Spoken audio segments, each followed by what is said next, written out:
ஏன்னா நீங்க நாங்க பாட்டு 7 தானே இருக்கணும், எங்களையான சேர்க்கிறீங்க அதுல. எந்த கட்சியா இருந்தாலும் பண்ணக்கூடாதுன்னு சொன்னாரு, அதுக்கு எதுக்கு எங்க பேரை சொல்றீங்க நீங்க?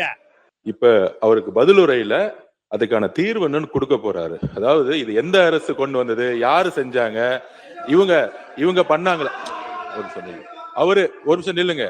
அவரு ஒரு நிமிஷம் நீங்க பேசும்போது நாங்க கேட்டுக்கிட்டு இருந்தோம். நாங்க சொல்லும் போது நீங்க கொஞ்சம் கேளுங்க. அவை குறிப்பில இருந்து நீக்கணும்னு சொன்னாங்க. அதையும் நீக்க முடியாது, இதையும் நீக்க முடியாது.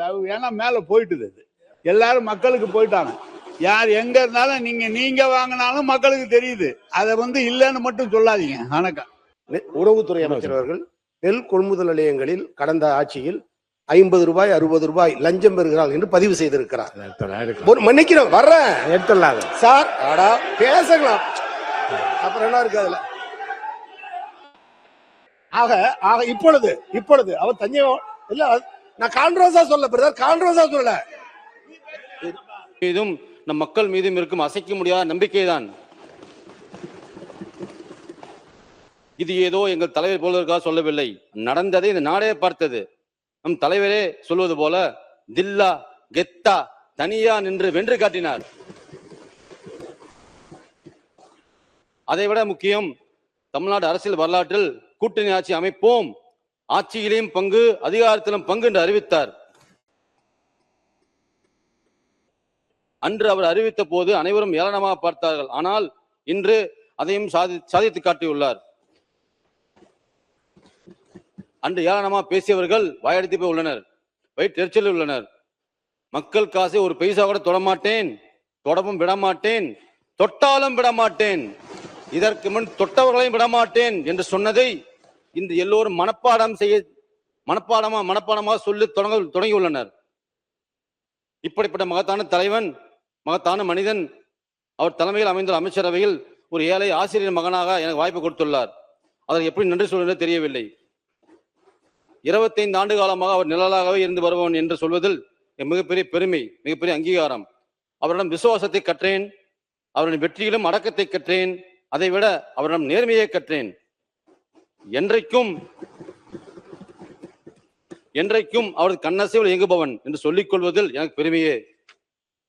நான் ஆரம்பத்தில் எங்கள் தலைவரிடம் சேரும் போது BA வரை படித்திருந்தேன், பிறகுதான் MCOM படித்தேன். அது மட்டுமல்ல, எங்கள் தலைவருக்கு உறுதுணையாக இருக்க இன்னும் கற்று தேர்ச்சி பெற வேண்டும் என்பதற்காகவே MBA படித்தேன், ML படித்தேன். இத்தனைக்கும் எனக்கு உறுதுணையாக இருந்தவர் எங்கள் தலைவர் தான். இங்கே அவசியம் இன்னொன்றை குறிப்பிட்டாக வேண்டும். எங்கள் குடும்பம் பூர்வீகம் திருப்பூர். நான் பிறந்து வளர்ந்து படித்ததெல்லாம் திருப்பூர் பகுதியில் தான். எங்கள் குடும்பம் ஒரு பெரிய குடும்பம் இருந்ததால், என் தந்தை அரசு பள்ளி ஆசிரியர் இருந்ததாலும் அந்த வருமானம் போதாமல் இருந்தது. நான் ரேஷன் கடைகள் நம்பித்தான் வாழ வேண்டிய சூழ்நிலை. அன்றைக்கு ரேஷன் கடைகளுக்கு வாசலில் வரிசையில் நின்று பொருள் வாங்கியதை இன்று ரேஷன் சம்பந்த அமைச்சராக இருந்து சொல்கிற போது ஞாபகம் வருகிறது. பழைய நிலைமை இன்னும் மறவாமல் இருக்கிறது என்று சொல்லவே சொல்கிறேன். வறுமை வாழ்வின் பலவீனம் அல்ல, வறுமை எப்போது முன்னேற வேண்டும் என்று சொல்லி தருகிறது ஒரு பேராசனம். என் தாய், என் தந்தை, என் சகோதரிகள், என் நண்பர்கள், ஆசிரியர்கள் எனக்கு வறுமையிலும் நேர்மையை சொல்லி தந்தார்கள். அதன் பிறகு சென்னை வந்து எங்கள் தலைவரிடம் சேர்ந்த பின் எங்கள் தலைவருக்கும் அவர் தந்தையாருக்கும் எனக்கு நேர்மையை கடைபிடிக்க காரணமாக இருந்தார்கள். அன்று முதல் இன்று வரை என் தலைவருக்கு எப்படி நேர்மையாக விசுவாசமாக இருக்கிறேனோ அப்படியே என்னை தேர்ந்தெடுத்த மயிலாப்பூர் தொகுதி மக்களுக்கும் இருப்பேன்.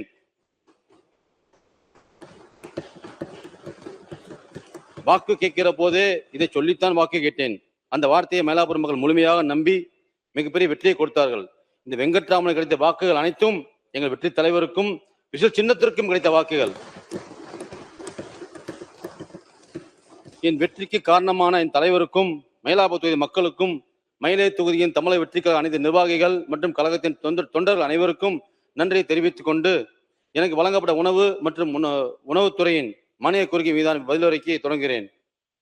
மாண்புமிகு பேரவைத் தலைவர்களே, நான் இந்த துறையின் அமைச்சராக பொறுப்பேற்ற நாள் முதல் இன்று வரை மாண்பு முதல்வர் அறிவுறுத்தலின்படி காஞ்சிபுரம், செங்கல்பட்டு, மயிலாடுதுறை, நாகப்பட்டினம், தஞ்சாவூர், திருவாரூர், தென்காசி, தேனி, கடலூர், கிருஷ்ணகிரி, திருச்சி ஆகிய 11 மாவட்டங்களில் உள்ள நேரடி கொள்முதல் நிலையங்கள் திறந்தவெளி நெல் சேமிப்பு மையம், செமி கவர்டு குடோன், தமிழ்நாடு நுகர்வோர் வாணிபக் கழக நவீன அரிசி ஆலைகள், தனியார் நவீன அரிசி ஆலைகள், நியாய விலைக் கடைகள் மற்றும் இத்துறையால் அத்தியாவசிய உணவுப் பொருள் வாங்கப்பட்டு வரும் அங்கன்வாடி மையங்கள், அம்மா உணவகங்கள், சமூக நீதி மாணவ விடுதிகள், பள்ளிகளில் காலை உணவு திட்டம், மதிய உணவு திட்டம், இலங்கை தமிழர் மறுவாழ் முகாம்களில் கலாவை மேற்கொண்டு விவசாயிகள், மாணவ மாணவியர்கள், பணியாளர்கள் மற்றும் பொதுமக்களிடம் கலந்து ஆலோசித்து கோரிக்கைகள் கேட்டறியப்பட்டு அதற்கு தீர்வு நடவடிக்கை மேற்கொள்ளப்பட்டு வந்தது. மேலும் அதிக நுகரும் சன்னரக நெல்லை அதிக அளவில் விளைவிக்க விவசாயிகளிடையே உரிய விழிப்புணர்வு ஏற்படுத்தி அலுவலருக்கு அறிவுறுத்தப்பட்டது.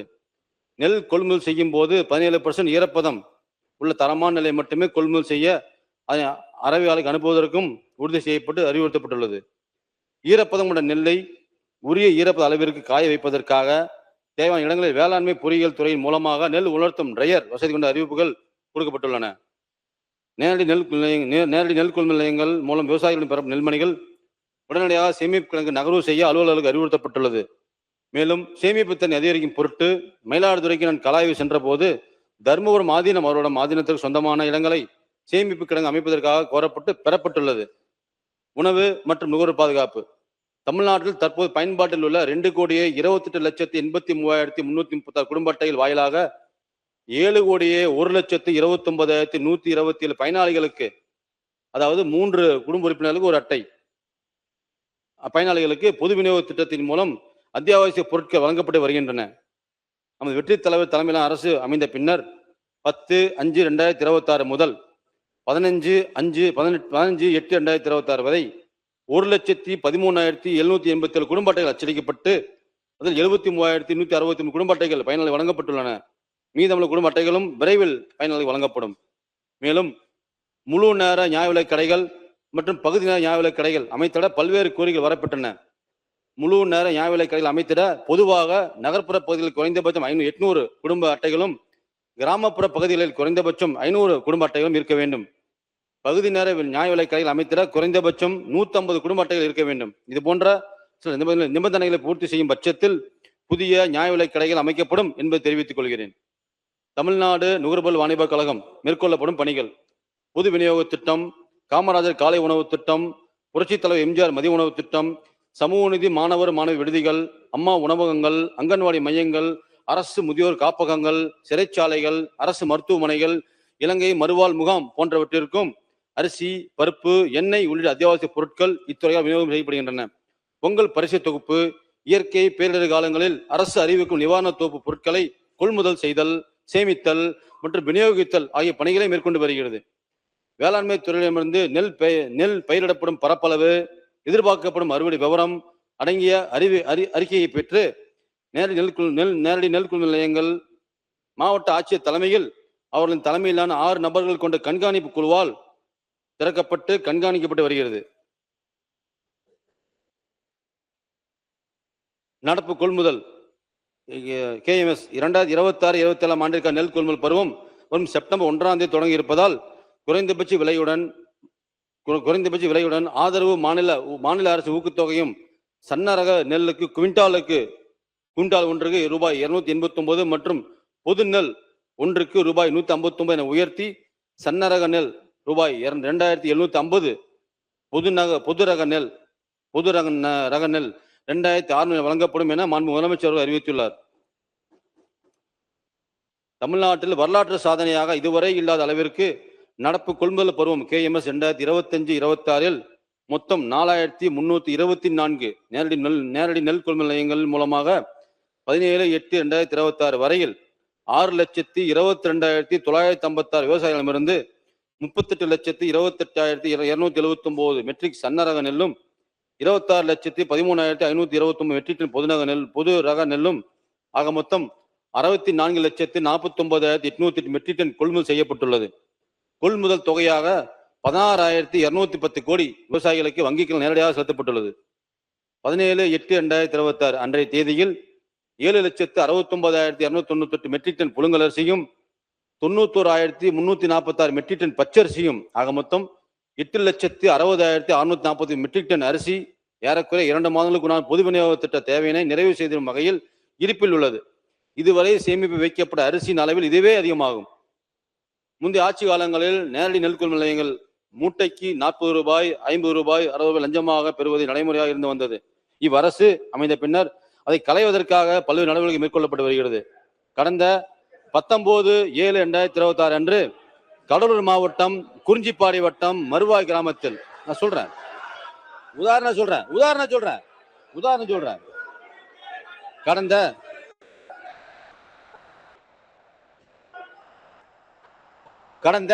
19/7/2026 அன்று கடலூர் குறிஞ்சிப்பாடி வட்டம் மருவாய் கிராமத்தில் இயங்கி வரும் நேரடி நெல் கொள்முதல் நிலையத்திற்கு நான் நேரில் சென்று ஆய்வு மேற்கொண்ட போது விவசாயிகளிடமிருந்து மூட்டைக்கு 50 ரூபாய் வீதம். கொஞ்சம் இருங்க, நீங்க மட்டும் பேசு. ஏன்னா ஒருத்தர் பாருங்க, உட்காருங்க. நீங்க மட்டும் நான் சொல்றேன், நீங்க மட்டும் ஆய்வு பண்ண சொல்றேன். மட்டும்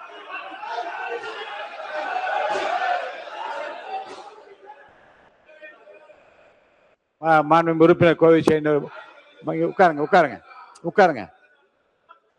பேரவைத் தலைவர் அவர்களே, காலையிலிருந்தும் இதற்கு முன்னதாக நடந்த மானிய கோரிக்கை எல்லாவற்றிலும் திராவிட முன்னேற்ற கழகத்தின் சார்பில் அமைச்சர்கள் பேசி முடியும் வரை இருந்து சபையினுடைய முழு ஒத்துழைப்புக்கு நாங்கள் நல்கி வருகிறோம். நாடறியும் நீங்களும் அறிவீர்கள். இந்நிலையில் மாண்புமிகு கூட்டுறவுத்துறை அமைச்சர் அவர்கள், உணவுத்துறை அமைச்சர் அவர்கள் நெல் கொள்முதல் நிலையங்களில் கடந்த ஆட்சியில் 50 ரூபாய் 60 ரூபாய் லஞ்சம் பெறுகிறார்கள் என்று பதிவு செய்திருக்கிறார். மன்னிக்கிறோம், வர்றேன் சார். பேசலாம், அப்புறம் என்ன இருக்கு அதுல. ஆக இப்பொழுது அவர் தஞ்சை இல்ல, நான் கான்ட்ரோவர்ஸா சொல்ல பிரதர், கான்ட்ரோவர்ஸா சொல்ல. தஞ்சை மாவட்டத்திற்கு ஆய்வுக்கு வந்தபோது நேரடியாக கேட்கிறார். அப்பொழுதும் நாங்கள் 50 ரூபாய் தருவதாகவும் சொல்லுகிறார்கள். இது ஒளிபரப்பப்பட்டுள்ளது. அப்படி என்றால் எங்கள் ஆட்சி லஞ்சம் என்று பதிவு செய்கிற நீங்கள் உங்கள் பேச்சு இந்த ஆட்சியிலும் 50 ரூபாய் லஞ்சம் பெறுகிறார்கள் நெல் கொள்முதல் நிலையங்களில் என்று ஒத்துக்கொள்ள தயாரா, அல்லது அவர் பேச்சை அவை குறிப்பிலிருந்து நீக்க தயாரா என்பதை மாண்புமிகு அமைச்சர் கேட்டுக்கொள்கிறேன். பல்வேறு நடவடிக்கை மேற்கொள்ளப்பட்டு வருகிறது. இதை களைவதற்கு பல்வேறு நடவடிக்கை மேற்கொள்ளப்பட்டு வருகிறது என்பதை தெரிவித்துக் கொள்கிறேன். உறுப்பினர் கே என் நேரு அவர்கள்.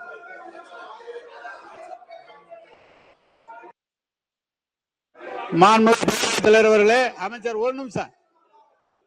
எல்லா உறுப்பினர்களும் சொன்னார் 40 ரூபாய் 50 ரூபாய் லஞ்சம் பெறப்பட்டது கடந்த கால ஆட்சியில் சொன்னார். அவர் நேரடியாக ஆய்வுக்கு சென்ற போது இப்போதும் அங்கு வாங்கப்படுகிறது என்று நம்முடைய முன்னாள் அமைச்சர் அவர்கள் சொல்லி இருக்கிறார். கொஞ்சம் நீங்க பேசும்போது நாங்க கேட்டுக்கிட்டு இருந்தோம். நாங்க சொல்லும் போது நீங்க கொஞ்சம் கேளுங்க. அவை குறிப்பில இருந்து நீக்கணும்னு சொன்னாங்க. அதையும் நீக்க முடியாது, இதையும் நீக்க முடியாது. ஏன்னா மேல போயிட்டுது. எல்லாரும் மக்களுக்கு போயிட்டாங்க. யார் எங்க இருந்தாலும் நீங்க வாங்கினாலும் மக்களுக்கு தெரியுது. அதை இல்லைன்னு மட்டும் சொல்லாதீங்க. வணக்கம். மாண்புமிகு பொதுப்பணித்துறை அமைச்சர் அவர்கள். பேரவைத் தலைவர் அவர்களே, இது உண்மையான ஒரு நிகழ்வு தான். விவசாயிகள் கிட்ட இருந்து 40 ரூபாய் கொள்முதல் செய்யும் பொழுது வாங்கியது உண்மைதான். நம்ம பூண்டி கலைவண்ணன் கூட ஒரு பேட்டியிலே சொன்னார். அதை அப்ப பயங்கரமான விமர்சனங்கள்லாம் வந்துச்சு. இப்ப அவருக்கு பதிலுரையில அதுக்கான தீர்வு என்னன்னு கொடுக்க போறாரு. அதாவது இது எந்த அரசு கொண்டு வந்தது, யாரு செஞ்சாங்க, இவங்க பண்ணாங்களா. அவரு ஒரு நிமிஷம் நில்லுங்க. அவரு ஒரு நிமிஷம்.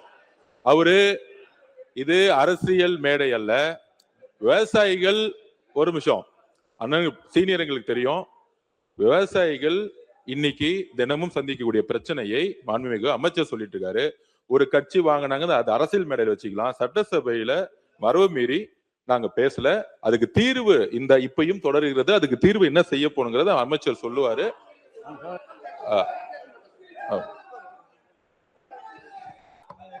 சமூக நலத்துறை அமைச்சர் நீங்க அவங்க என்ன சொல்றாங்க? அவை முன்னவர். மாண்புமிகு பேரவைத் தலைவர் அவர்களே, உறுப்பினர் லஞ்சம் என்பதை மாற்றி கூடுதலாக பெற்றார் என்று பதிவேட்டில் செய்து கொள்வார். மாண்புமிகு உறுப்பினர் கே என் நேரு அவர்கள். மாண்புமிகு பேரவைத் தலைவர் அவர்களே, எது பேசினாலும் டைரக்ட் டெலிகாஸ்ட்ல இருக்கு. நீங்க சொன்னது போயிடுச்சு. அவர் என்ன லஞ்சம்னு சொன்னாரு. லஞ்சம் இல்ல, 50 ரூபா செலவு பண்ணுன்னு சொன்னாங்க. இப்பவும் 50 ரூபா செலவாகும்னு அவரே சொல்லியிருக்காரு, மாண்பு அமைச்சரே சொல்லியிருக்காரு. நீங்க சொல்ல வேண்டியது மாண்பு பொதுப்பணித்துறை அமைச்சர் போது இந்த ரூபாயை அரசு சார்பாக கொடுத்து அவர்களுக்கு நாங்கள் அதை பெறாத அளவுக்கு செய்வோம்னு சொல்லுங்க. நீங்க வாங்க அதை வேணா சொல்லாமே தவிர கடந்த கால ஆட்சியில லஞ்சம் இப்ப நீங்களும் தான் 50 ரூபா வாங்கணும் நம்ம அமைச்சரே போய் நேரடியாக விசாரிச்சு வந்திருக்காரு.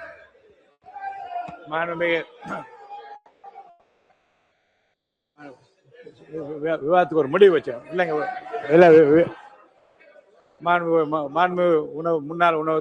முன்னாள் அமைச்சர் OS மணி. மாண்புமிகு பேரவைத் தலைவர் அவர்களே, இது போன்ற குற்றச்சாட்டுகள் இருந்ததெல்லாம் உண்மை. அந்த குற்றச்சாட்டுகளுக்கு பரிகாரம் காண வேண்டும் என்பதற்காக ரொக்கமாக எந்த விவசாயிக்கும் பணம் கொடுப்பதை தடை செய்து நிறுத்தி அவர் அத்தனை விவசாயிகளுக்கும் 1 மூட்டை நெல் போட்டாலும் சரி, அவர் 200 மூட்டை நெல் போட்டாலும் சரி, 1000 மூட்டை நெல் போட்டாலும் சரி, அவர்களுக்கு காசோலை அவங்களுக்கு வழங்கப்பட்டது. வங்கியின் மூலமாக அவருடைய வங்கியிலே வர வைக்கப்பட்டது. ஆக விவசாயிகளுக்கு கையில பணம் கொடுக்கவில்லை கடந்த காலத்துல.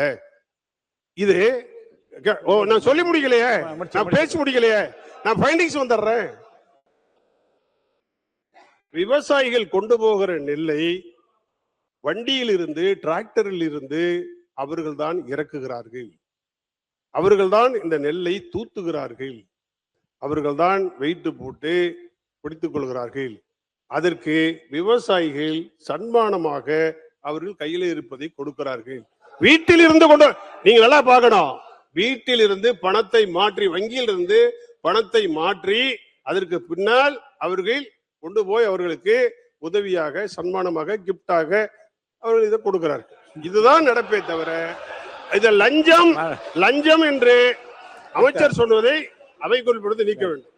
பொதுப்பணித்துறை அமைச்சர் அவர்கள். மாண்புமிகு பேரவைத் தலைவர்களே, அந்த கிஃப்ட்னு சொல்றதும் லஞ்சம் தான், தன்மானமும் லஞ்சம் தான். ஒரு பதிவு பண்றேன். விவசாயிகள் சங்கத்தோடைய நாங்க எல்லாரும் 8 பேரும் சந்திச்சோம். அது விளக்குறோம். நாங்க அவங்க சொன்னது என்னன்னா, கொள்முதல் செய்யக்கூடிய இடத்துல நபர்களுடைய, அண்ணன் சொன்னாரு, நபர்களுடைய பெயர், விலாசம் இதெல்லாம் வந்து சரியா இல்லைன்னு சொன்னாங்க. அதுல மெயினா ஊராட்சி பிரதிநிதிகளும் கட்சி சார்ந்தவர்கள், யாரு அதிகாரம் மிக்கவர்களா இருக்காங்களோ கட்சி சார்ந்தவங்க கொள்முதல் இடத்துல இன்ஃப்ளூயன்ஸ் பண்றாங்க. அதை வந்து விவசாய சங்கங்கள் எல்லோரும் சொன்னாங்க. அது இந்த அவையில ஒரு கட்சின்னு சொன்னா சில பேர் வந்து ஒத்துக்க முடியாதுன்னு சொல்லுவாங்க. ஆனா இன்னைக்கு இருக்கக்கூடிய விவசாயிகளுடைய பிரச்சனை இது. இன்னைக்கு என்ன பிரச்சனைனா, அரசியல் தலையீடு கொள்முதல் நிலையங்கள்ல இருக்கு. அந்த கொள்முதல் நிலையங்கள்ல அரசியல் தலையீடாமல் எந்த கட்சி சாரு கூடாது. அது டிவிகேவோ, டிஎம்கேவோ, ஏடிஎம்கேவோ எந்த கட்சியும் இருக்கக்கூடாது. இதுதான் எங்களுடைய நிலைப்பாடு. எங்களுடைய முதலமைச்சர் கொள்முதல் நிலையங்கள்ல அரசியல் தலையீடு இல்லாமல் நேர்மையான முறையில் கொள்முதல் நடக்கணும்னு நினைக்கிறோம். இப்ப அண்ணன் சொன்ன மாதிரி 40 ரூபாய் 50 ரூபாயும் கூடிய சீக்கிரத்துல இருக்கக்கூடாதுங்கிறத எங்களோட நிலைப்பாடு. அதுக்கான தீர்வை அமைச்சர் சொல்லுவார். உணவுத்துறை அமைச்சர் அவர்கள். இப்ப விவாதம் போதும், உட்கார், நீ பேசுங்க. உணவுத்துறை அமைச்சர். இல்ல உணவுத்துறை அமைச்சர் முடிங்க சீக்கிரம். இல்ல நான் எப்பவும் அருமையான கருத்து.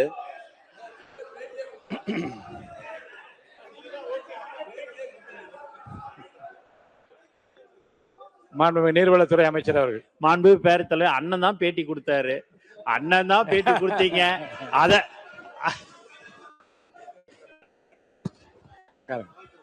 உணவுத்துறை அமைச்சர். மாண்புமிகு பேரவைத் தலைவர்களே, அருமையான ஒரு நிகழ்ச்சி இன்றைக்கு.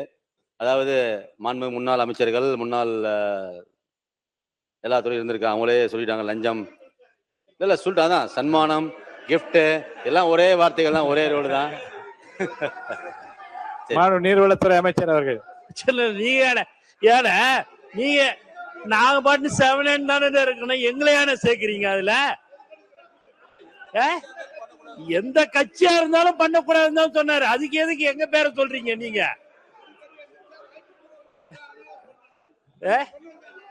இல்ல அவரு எந்த கட்சியாக இருந்தாலும் சொன்னாரு.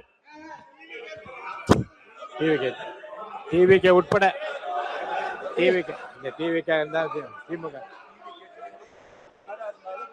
உணவுத்துறை அமைச்சர். முதலமைச்சருடைய நிலைப்பாடு எந்த ஒரு தவறும் நடக்கக்கூடாது என்பதுதான்.